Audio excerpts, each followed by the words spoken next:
Os astronautas das naves Apollo foram mesmo à Lua? Esta pergunta é o centro de uma das maiores teorias de conspiração de sempre, que surgiu numa época de suspeita global e de desconfiança política. Eles tiveram de forjar as viagens à Lua, porque sabiam que não se podia ir à Lua e regressar. Fizeram uma produção, uma peça em palco, digamos assim. As teorias de uma conspiração lunar irritam quem esteve ligado às missões. São tão ignorantes da ciência que não adianta argumentar com eles. Quem diz que houve um embuste, uma conspiração, está a prestar um péssimo serviço aos jovens do nosso futuro. A ideia de que tudo foi um logro é, sinceramente, de loucos. Construindo um cenário lunar, poderemos conhecer a verdade científica e acabar de vez com as teorias de uma conspiração.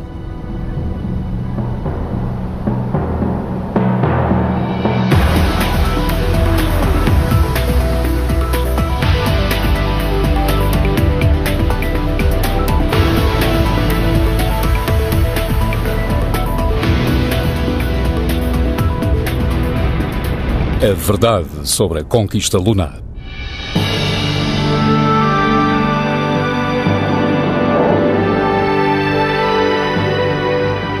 No século XXI, uma das maiores proezas do homem continua a provocar controvérsia.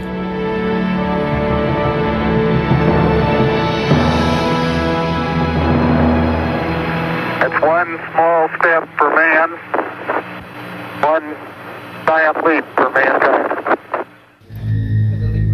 As alunagens das naves Apollo aconteceram mesmo ou foram um embuste muito bem engendrado?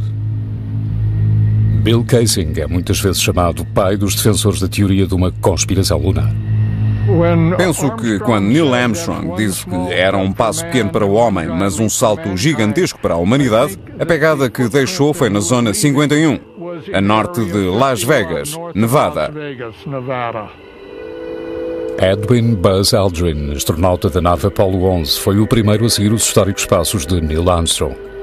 Sou totalmente pela liberdade de expressão, mas penso que as pessoas têm de ser responsáveis quando, intencionalmente e em seu benefício, pensam em enganar os jovens, que são os futuros dirigentes do mundo.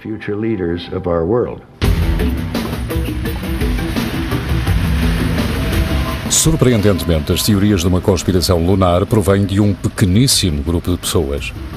Porém, nas últimas 3 décadas, as ideias de uns poucos entraram na consciência do público. Tenho ouvido dizer que a alunagem foi feita num estúdio de televisão. Havia um fundo negro com estrelas a fingir. A sombra da bandeira colocada na Lua apontava para um lado e a do homem apontava para o outro. Já ouvi dizer que no vídeo o terreno não era correto, nem o modo de andar deles. Em algumas das fotografias não há estrelas e devia haver, pois como a Lua não tem atmosfera, as estrelas brilhariam intensamente. Mas se as missões Apollo foram forjadas, isto significaria que a NASA tinha criado um embuste de proporções monumentais. Há 40 anos, a União Soviética e os Estados Unidos lutavam entre si pelo domínio global. Então, em 4 de outubro de 1957, os soviéticos puseram em órbita o Sputnik, o primeiro satélite, um avanço decisivo que atingiu a América onde mais lhe doeu, no coração da alta tecnologia. O Sputnik foi uma grande surpresa para muita gente no nosso país. Penso que o Presidente procurou um modo de ripostar e, a conselho de algumas pessoas, escolheu um objetivo que lhe pareceu que, de certeza, seríamos nós os primeiros a alcançar. We choose to go to the moon in this decade and do the other things, not because they are easy, but because they are hard. No auge do programa Apollo, trabalhavam na NASA 400 mil pessoas. Porém, a ida de um homem à Lua era tão importante que levaria o governo dos Estados Unidos a forjá-la? Se era, uma legião de empregados da NASA não só participou no embuste, como também o escondeu do resto do mundo. Foi um passo gigantesco para a humanidade. Sonhávamos alcançar o espaço e, em pouquíssimo tempo, concretizámos esse sonho. Foi uma grande proeza. Em 16 de julho de 1969, os astronautas da Apollo 11 prepararam-se para a descolagem. Mas enquanto o mundo aguardava ansiosamente que se fizesse história, um homem já tinha dúvidas.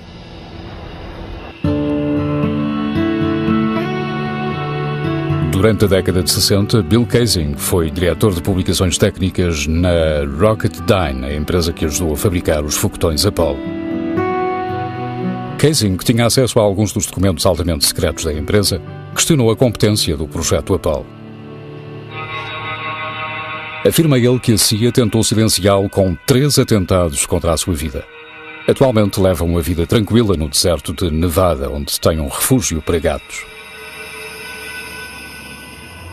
Acredito mesmo que os astronautas não estavam na cápsula de comando no lançamento. Se fez um número de magia com eles. Subiram no elevador, mas desceram pouco depois. Por outras palavras, não se quis arriscar as vidas dos astronautas no caso de o foguetão Saturn rebentar.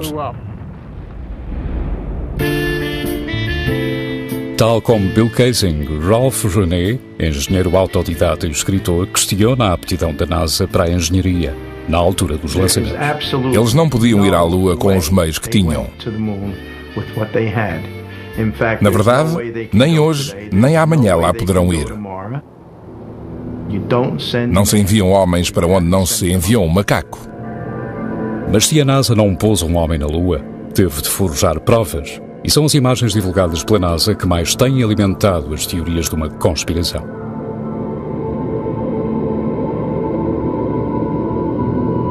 Marcus Allen é o editor inglês da Nexus, uma revista de política, história e ciência alternativas. É possível demonstrar que tais fotografias não foram tiradas na superfície da Lua. Se não foram tiradas na superfície da Lua, só há outro sítio onde podiam ser tiradas: a Terra.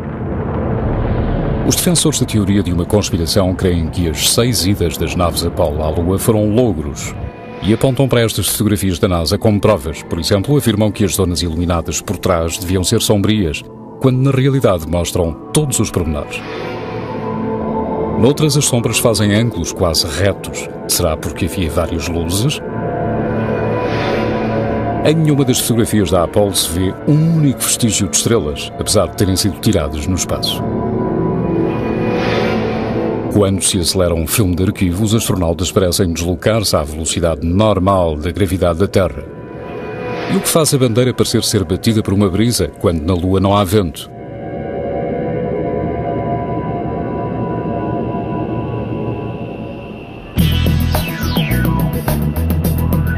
Para averiguar estas afirmações de que houve uma conspiração, recorremos aos nossos conhecimentos técnicos de cineastas para criarmos um cenário lunar.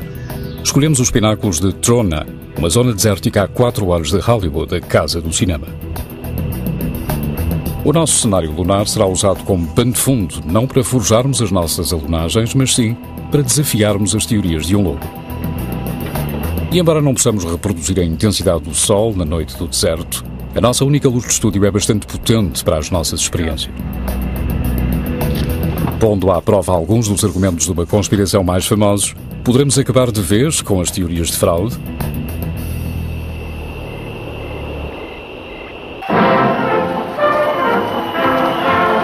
Em 1969, o público tinha poucos motivos para questionar o histórico primeiro passo da humanidade na Lua. Afinal, esta proeza celebrava a supremacia tecnológica. A América tinha finalmente ganho a corrida ao espaço. Enquanto milhões festejavam a histórica missão, Ian Morrison era aluno no radiotelescópio de Jodrell Bank, perto de Manchester, Inglaterra. De lá presenciou o acontecimento de uma perspectiva única. O dispositivo de radiodetecção do telescópio permitiu-lhe escutar as conversas dos astronautas. Possibilitou-lhe ainda seguir o módulo Eagle nos preparativos para pousar na superfície da Lua.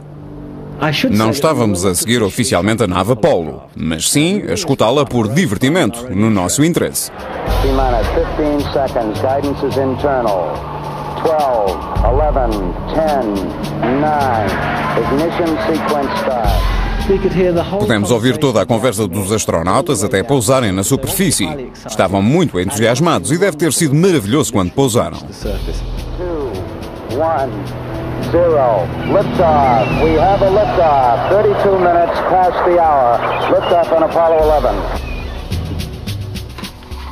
O astrónomo Sir Patrick Moore relatou a missão em direto para a televisão inglesa.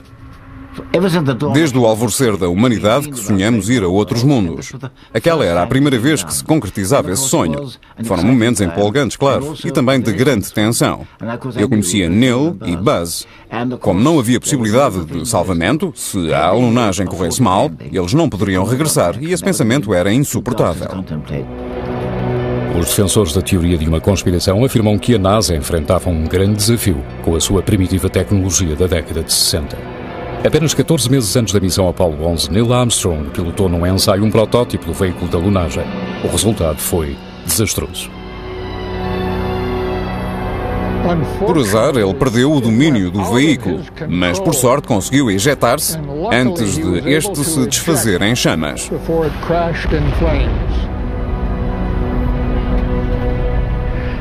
O que se pretende fazer ver, claro, é que se eles não conseguiam fazer um simulador funcionar na Terra, como iriam fazer o módulo lunar funcionar na Lua? Os defensores da teoria de uma conspiração questionam não só as aptidões técnicas do módulo de alunagem, como também os computadores, que comparam a tecnologia de computadores a bordo da nave Apollo à de uma calculadora de bolso. Jim Oberg é um ex-engenheiro do vai-vem espacial e tinha sido contratado pela NASA para escrever um livro a rebater as afirmações de conspiração.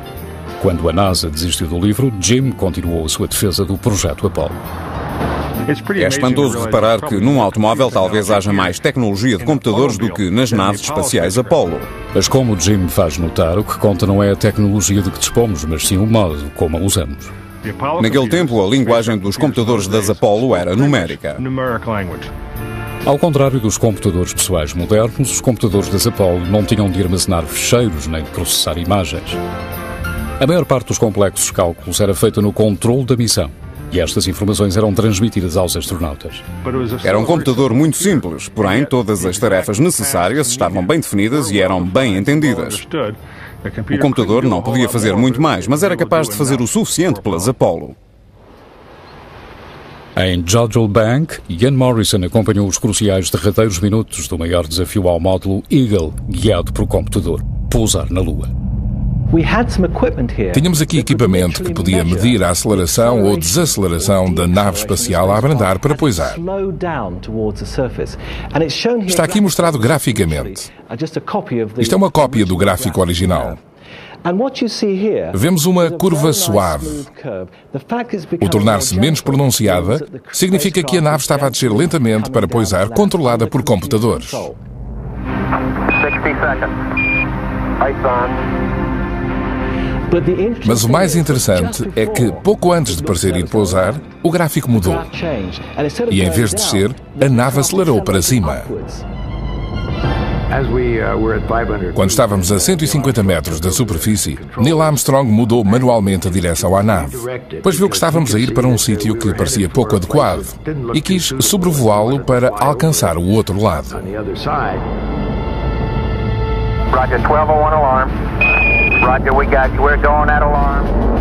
Neil Armstrong tinha percebido que o piloto automático ia fazê-los pousar numa cratera repleta de pedregulhos. Ele fez subir o módulo.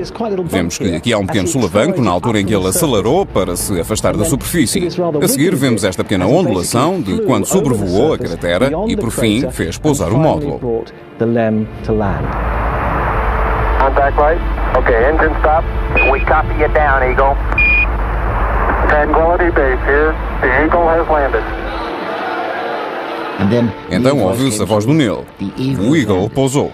Para mim foi um momento de grande alívio, mas como estava em direto, tive de ser comedido no que dizia. It's one small step for man, one giant leap for mankind. Os primeiros passos da humanidade na Lua tornaram-se o epicentro das teorias de um embuste. Ao tentarem provar que as missões foram forjadas, os defensores da teoria de uma conspiração analisaram as imagens uma a uma. Um dos conjuntos de imagens mais famosos da história é a dança de Buzz Aldrin na paisagem lunar. Quase ao fim de 2 horas e meia diante da câmara de televisão, pude saltitar de um lado para o outro e demonstrar os diferentes métodos de deslocação. Devido às restrições do fato espacial, os movimentos eram como que ao retardador. Mas os defensores da teoria de uma conspiração afirmam que estas imagens foram filmadas num estúdio e emitidas a meia velocidade.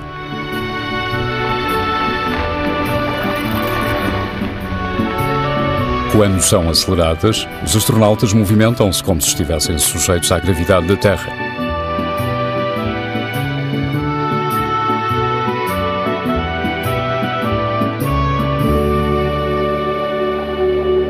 No nosso cenário lunar, o nosso astronauta vestiu uma réplica fiel de um fato da Apollo 11. Se os defensores da teoria de uma conspiração tiverem razão, poderemos reproduzir os movimentos na gravidade lunar, mostrando-o ao retardador.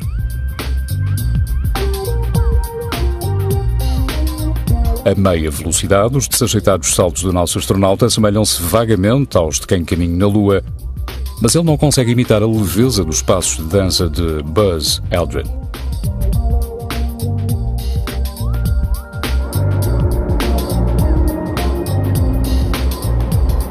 A NASA enfrentou os seus desafios ao tentar preparar os astronautas para a vida no espaço. Há diversos modos de suspender uma pessoa e amparar-lhe até 1/6 do peso, usando roldanas ou fazendo-a caminhar numa plataforma inclinada. Outro dos métodos preferidos da NASA era o voo em parábola, ou como os astronautas lhe chamavam, o cometa dos vômitos. Subindo e mergulhando numa série de arcos, um avião pode simular gravidade reduzida durante 30 segundos. Estas sessões serviam para ensaiar os fatos espaciais.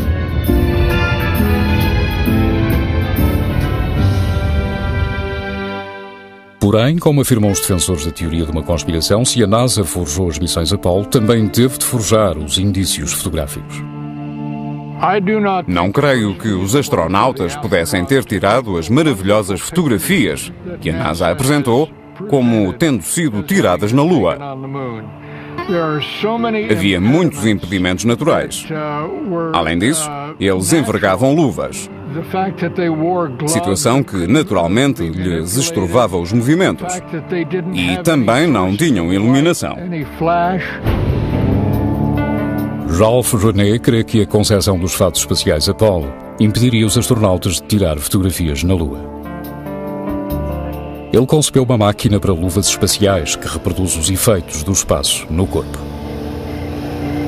In the near vacuum of space, the gases within his body would immediately expand. Vou fazer o vácuo nesta câmara que construí. Pus lá dentro uma luva. E para provar que a flexibilidade que os fatos e as luvas deles pareciam ter é impossível. Agora, posso lá pôr a mão e mexê-la para todos os lados. Posso agarrar, fechar o punho, levantá-la e baixá-la, mas se ligar este comutador e fizer o vácuo na câmara...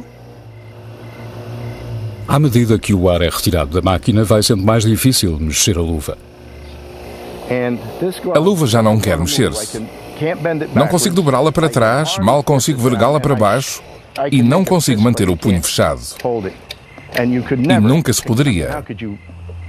Com uma luva, como poderia alguém pegar em pequenos parafusos e porcas, como eles eram mostrados a fazer, ou carregar no disparador de uma câmara? Jay Windley, um experiente engenheiro aeroespacial, tem na internet um site dedicado a rebater as teorias de uma conspiração lunar. É tão apaixonado por este assunto que se dedicou a desafiar mesmo as teorias mais insistentes. Isto é uma câmara Hasselblad EL500, fabricada especialmente para as missões lunares. Era presa ao fato espacial com esta baioneta. A câmara tinha em redor da base e da parte traseira um suporte no qual deslizava até esta unidade de comando para que o astronauta pudesse trabalhar com as mãos sem ter de pensar na câmara. As câmaras lunares não tinham um visor porque os capacetes dos astronautas os impediam de olhar para baixo para enquadrar a fotografia. Podíamos apontar a câmara para onde quiséssemos sem ter de espreitar por um visor. Mas, segundo os defensores da teoria de uma conspiração, este problema não podia ser resolvido. Numa câmara Hasselblad, o disparador está aqui. Não se consegue vê-lo dentro dos capacetes que os astronautas tinham. Assim, como sabiam que tinham tirado uma fotografia? Como sabiam que tinham o dedo no disparador? Como sabiam que tinham carregado no disparador? O disparador, que normalmente é um botão muito pequeno, foi feito com um tamanho grande para se poder premi-lo com uma luva de astronauta. Além de fatos interiores pressurizados, havia outros meios que ajudavam os astronautas a trabalhar com a câmara. Esta lente Zeiss-Weygand foi dotada destas pequenas saliências para que o astronauta pudesse sempre manipulá-la, mesmo usando luvas. Pode ser rodada nos dois sentidos. O anel de focagem foi dotado de pontos fixos que correspondem a perto, meia distância, longe e infinito. Assim, o astronauta não tinha de reparar se estava a 2,5 metros ou a 3 metros do assunto a fotografar. Não tinha de medir cuidadosamente essa distância. Richard Underwood foi quem ensinou aos astronautas da Apollo a arte da fotografia lunar. Já no início se sabia que, quando regressassem daquela viagem, eles seriam heróis nacionais. Mas as fotografias, se fossem boas, viveriam para sempre. Eu só lhes dizia que o caminho para a imortalidade era a qualidade das fotografias, nada mais. Deviam esquecer tudo mais. Foi dito aos astronautas que levassem as câmaras lunares para onde quer que fossem e praticassem. Levaram-nas para casa para fotografar os amigos, os familiares, os churrascos, os acontecimentos desportivos e todos os tipos de coisas. Ficaram a conhecer bem as câmaras. Todos os tripulantes sabiam trabalhar com elas. E os resultados no filme foram espantosos.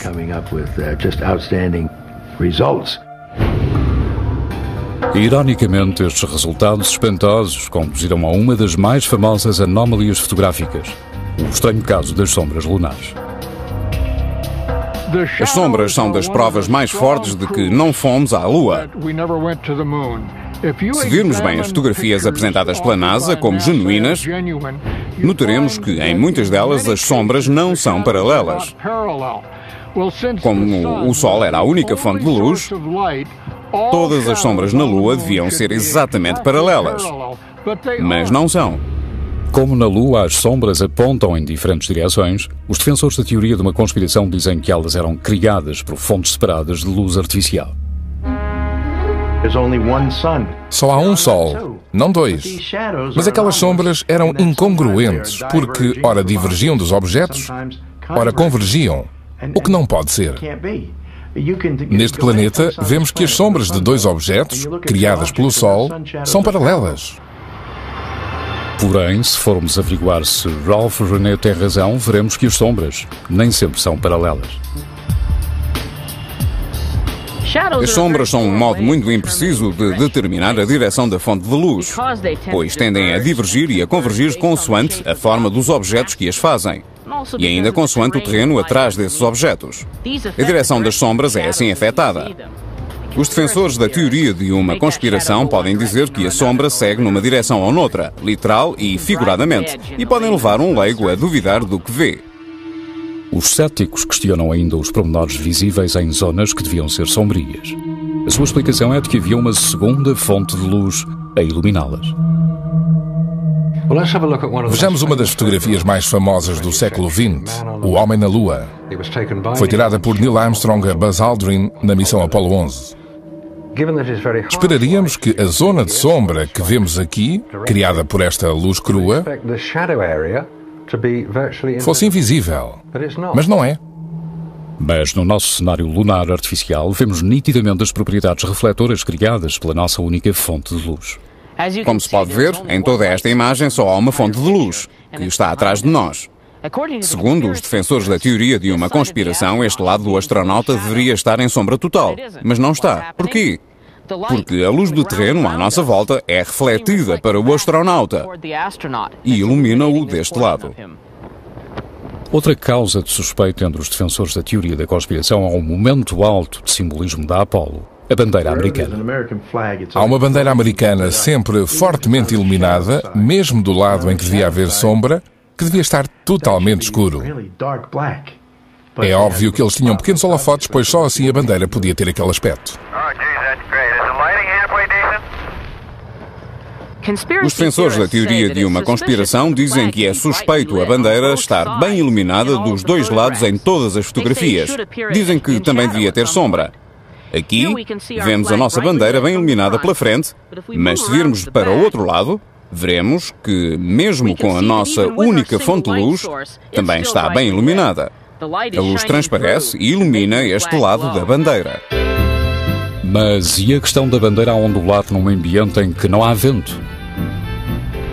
Quando se filmaram algumas das cenas com a bandeira, havia aparelhos de ar-condicionado ligados para refrescar os astronautas, que envergavam aqueles quentes fatos espaciais. Portanto, é bem possível que o que víamos fosse vento. Esta bandeira a ondular será a melhor prova de que as alunagens foram forjadas num estúdio? No nosso cenário lunar, Jay Winley tenciona provar que não.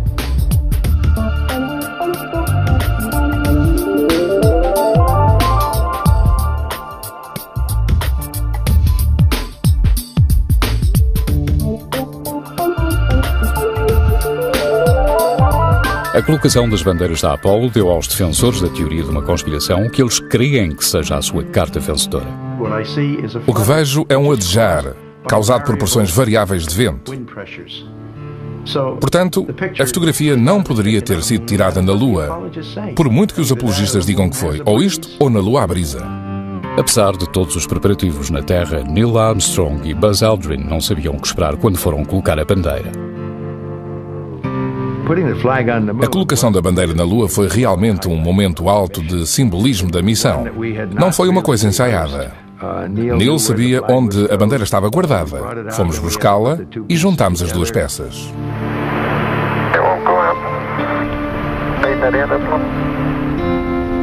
Os astronautas tiveram de cravar a haste da bandeira na dura superfície lunar com movimentos de torção. Uma vareta horizontal de alumínio mantinha a bandeira direita. Essa fazia a ponta livre da bandeira adejar. Isto é um tubo de alumínio, parecido com os usados na missão Apollo, muito flexível. Se eu o vergar e largar, vemos que o movimento continua durante algum tempo. Na Terra, a resistência ao ar amortece este movimento pendular, mas na superfície da Lua não há ar que amorteça a bandeira e a impeça de ondular. O indício mais óbvio de que a bandeira estava mesmo na Lua é que não se mexia quando eles passavam perto dela. Só se mexia quando eles tocavam na haste ou a largavam, fazendo-a baloiçar para trás e para diante. Não ondulava como se fosse atingida por um sopro. Baloiçava para trás e para diante como uma cota de malha. Experimentem fazer isto lá em casa. Os defensores da teoria de uma conspiração apontam para outra estranha incongruência que não pode ser explicada pela ausência de atmosfera. Quando o módulo de alunagem de 16 toneladas pousou, os seus foguetes impulsores deviam ter soprado para longe a camada superior de poeira e destapado a superfície rochosa da Lua. Porém, nitidamente vêem-se pegadas por baixo da nave espacial e parece não haver poeira nos suportes. O potentíssimo jato de chamas, calor e gases facilmente abriria uma grande cratera. De facto, pensou-se que a cratera seria tão grande que o veículo lunar desapareceria nela. O que é verdade. Ralph René concebeu uma experiência para ilustrar a sua afirmação de que o módulo de alunagem acionado a foguetes devia ter feito uma cratera. Segundo os seus cálculos, o foguete do módulo lunar é 26 vezes mais potente do que um soprador de folhas de jardim. Se este pode fazer uma cratera em cascalho, uma nave espacial com 4.000 kg de força impulsora também devia fazer. Ao pousarem, eles não deslocaram poeira seca, pequenas pedras, nada. Por isso, esta demonstração vai mostrar que este material desaparecerá logo e que até conseguirei abrir um buraco nele. Há já algum tempo que não uso isto. Vamos lá.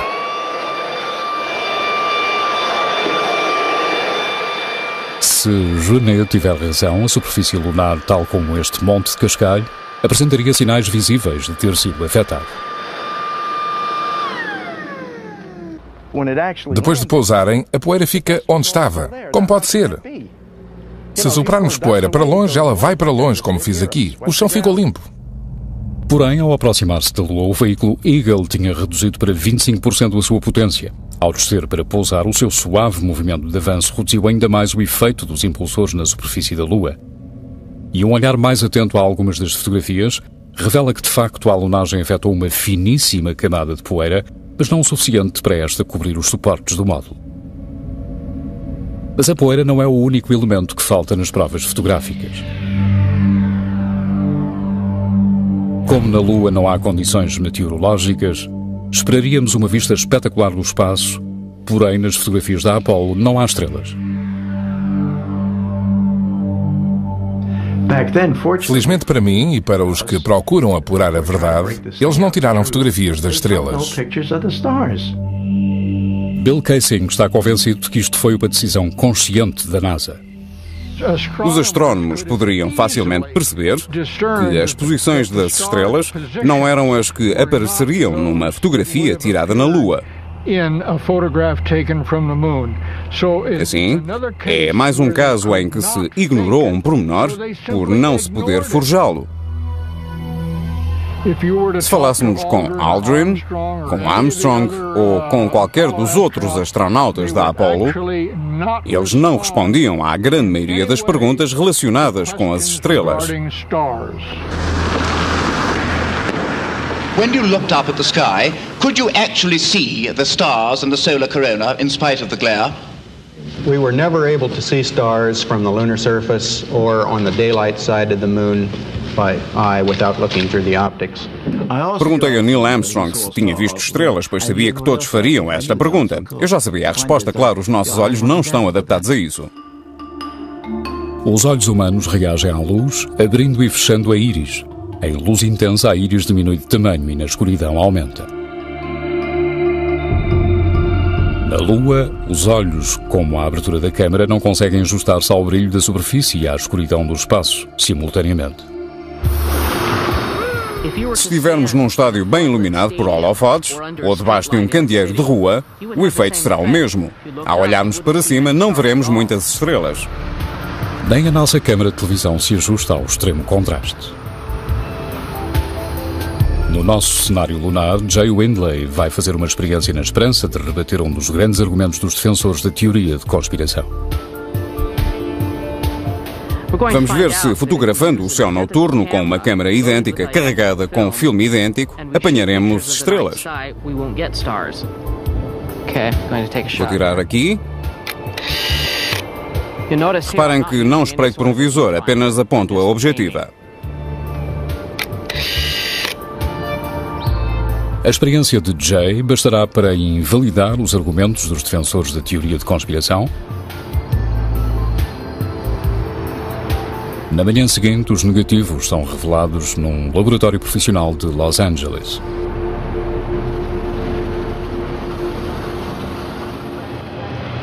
Na nossa experiência no deserto, tirámos várias fotografias com diferentes formatos de filme. Nesta fotografia, em 35mm, vemos que as sombras dos tripulantes, causadas pela nossa única fonte de luz, convergem. Na verdade, há uma diferença de quase 90 graus na direção das sombras. Nesta, vemos o efeito do terreno nas sombras. Os montes fazem mudar a direção das sombras. Aqui, a sombra dos astronautas está numa direção e a da tripulação está noutra, devido ao monte. Estes resultados contradizem diretamente as insinuações de conspiração. Tal como os astronautas da Apollo, nós tivemos de adivinhar as distâncias e a exposição. E como não tínhamos um visor, tivemos de adivinhar a direção em que a câmara apontava. Vemos nitidamente que, mesmo com tais deficiências, tirávamos fotografias bastante boas. Vemos logo que nesta fotografia não há estrelas, embora durante a nossa experiência elas fossem bem visíveis. Acontece que são demasiado esmaiecidas para o filme registá-las com a exposição que usamos para estas fotografias. Os resultados da nossa experiência fotográfica parecem ser incontestáveis. Mas a misteriosa imagem desta pedra numa fotografia da Apollo 16 parece apoiar as afirmações de que todas as alunagens foram forjadas. É obviamente uma pedra feita de pasta de papel. Nela vê-se nitidamente a letra C. Para Ralph René, a pedra C devia ser chamada o adereço C. Em Hollywood, quando fazem um cenário, o diretor dos cenários dispõe no chão cartões que têm um A, um B, um C, ou estão numerados de 1 a 10. E o técnico dos adereços põe os adereços em cima desses cartões. Mas em Hollywood tem-se o cuidado de virá-los para não se ver o que tem escrito. A NASA explica que a fotografia tinha um defeito. A letra C é apenas um pelo no negativo.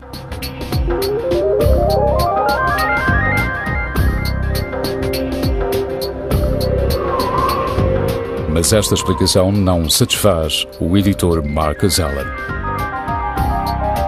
Ele crê que seria impossível qualquer destas fotografias sobreviver a uma viagem de ida e volta à Lua. Era uma câmara desprotegida num ambiente desprotegido. Porém, os filmes, as fotografias que vimos, não acusam nenhum sinais de radiação. Em 1998, a IMAX começou a fazer um filme sobre a construção da Estação Espacial Internacional. Levaram as câmaras para o espaço no vai-vem. Tinham carregadores de filme de 70mm, por acaso o mesmo que foi usado nas câmaras Hasselblad da Apollo. Esse filme tinha de ser protegido e foi em caixas revestidas de chumbo. Segundo os defensores da teoria de uma conspiração, a radiação era o último obstáculo insuperável. Não só destruiria o filme, como também mataria os astronautas. O campo magnético da Terra protege-a de grandes quantidades de radiação, mas os defensores da teoria de conspiração creem que para lá desta zona, nas profundezas do espaço, os astronautas seriam vulneráveis aos efeitos mortíferos da radiação. A Lua é continuamente atingida pelo terrível calor do Sol.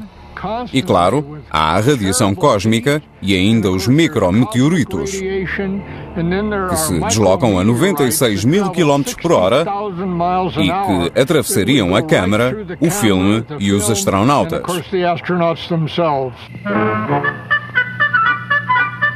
While the odds against a micrometeoroid hitting an astronaut are believed to be extremely low, any puncture would be decidedly uncomfortable.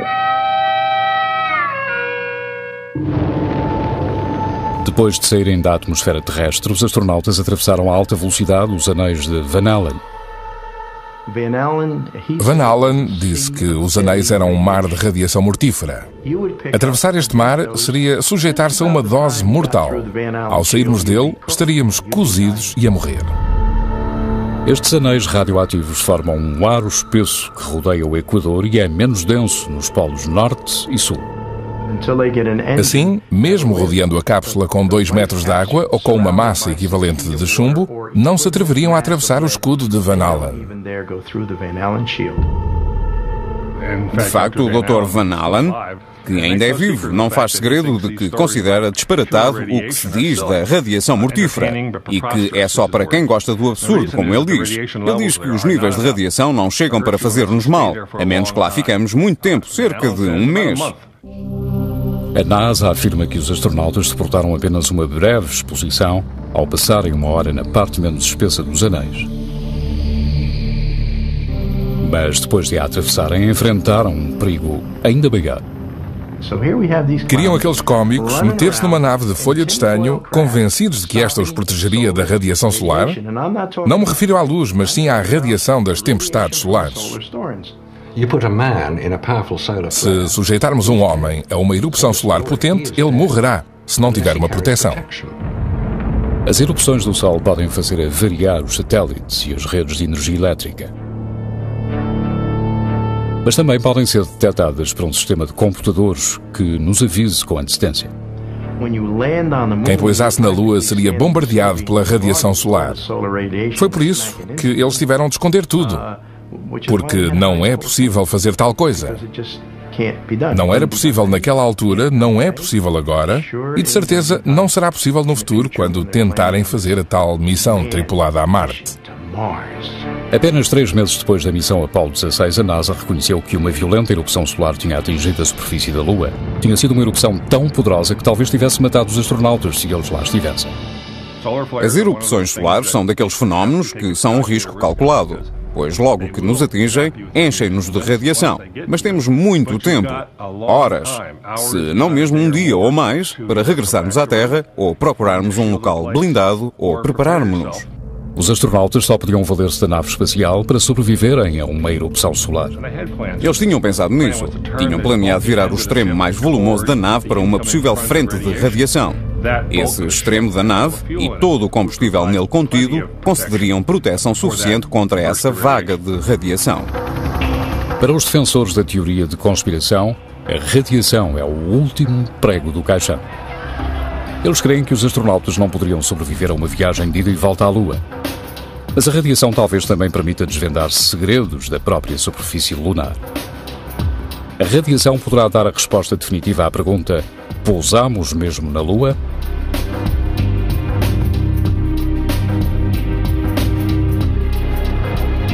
Ao todo, as missões Apollo trouxeram mais de 382 quilos de solo e rochas lunares. Estas amostras foram distribuídas a laboratórios de todo o mundo. No Centro Independente de Geocronologia de Berkeley, Califórnia, o geólogo Paul Journet estuda amostras de rochas lunares há 10 anos. O seu maior interesse são estes pequenos grânulos de vidro da superfície da Lua criados pelo calor intenso da queda de um meteorito. Os grânulos que temos analisado são pequenas bolas de vidro, parecidas com o magma que há na Terra. Embora tenham arrefecido rapidamente e tenham tomado a forma de esferas de vidro, essencialmente uniformes. Porém, contrariamente aos grânulos encontrados na lava vulcânica terrestre solidificada, a ausência de gravidade da Lua produz grânulos maiores e mais redondos. Pusemos neste disco de cobre 145 desses grânulos da Lua. O disco será colocado numa câmara de amostragem que vemos aqui. Usando um sistema de aquecimento a laser para libertar os gases encerrados nos grânulos, Paul Journet procura indícios de radiação cósmica a fim de obter pistas relativas à idade e à origem dos grânulos.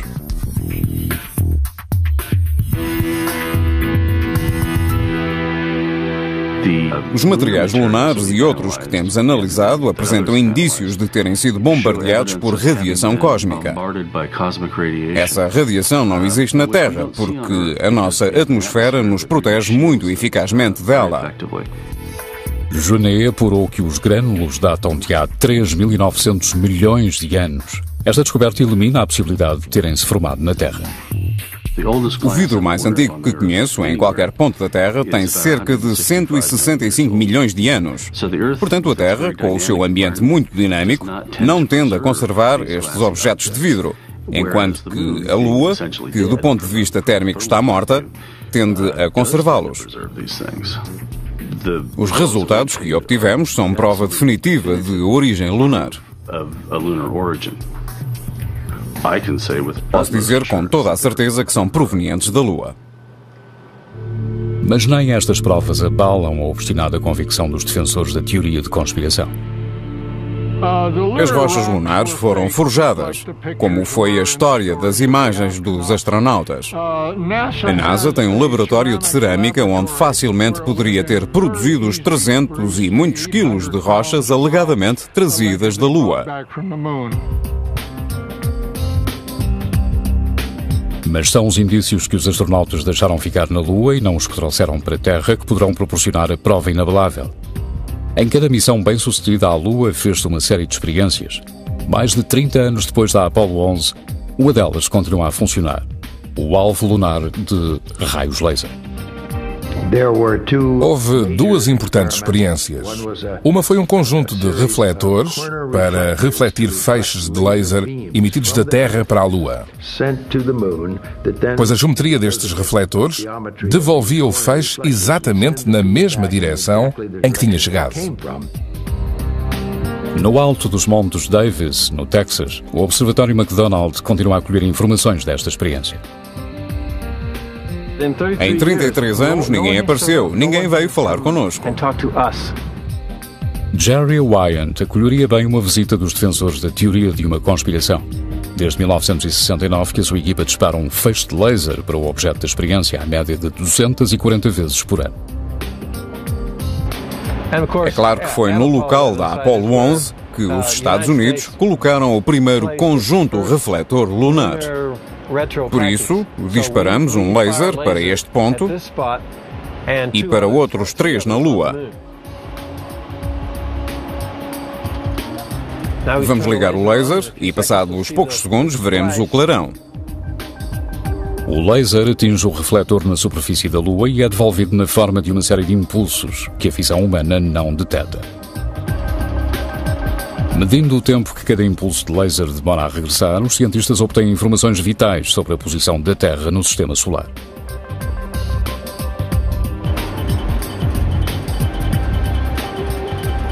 Esta luz não provém da Lua. Este clarão é a luz recebida pelo nosso telescópio.